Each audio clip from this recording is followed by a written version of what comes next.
রান্না করার পর যদি আপনি প্রতিদিন চুলাটা এভাবে মুছে রাখেন তাহলে কিন্তু এক সময় আর চুলাটা অনেক বেশি ময়লা হয় না এবং চুলার আশপাশটা। আমি কিন্তু এই কাজটা করি, কিন্তু অনেক ভিডিও দেখা যায় অনেক আপুরা এই চুলা মুছতে যে কত কিছু যে করে। আসলে এটা স্বাভাবিক, যখন প্রতিদিনটা মুছে না রাখা হয় সেক্ষেত্রে হচ্ছে এতটাই নোংরা হয়।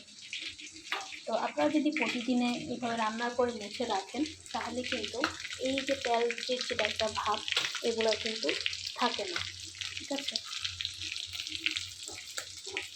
দেখুন আমার রান্নাঘরে আমি প্রতিদিন রান্না শেষে এরকম করে মুছে রাখি। এবং হচ্ছে আরেকটা যেটা করি, যদি তেল ছিটে যায় আশেপাশে সাথে সাথে একটা ছোট্ট কাপড় রাখি, এটা দিয়ে হচ্ছে সুন্দর করে মুছে ফেলি।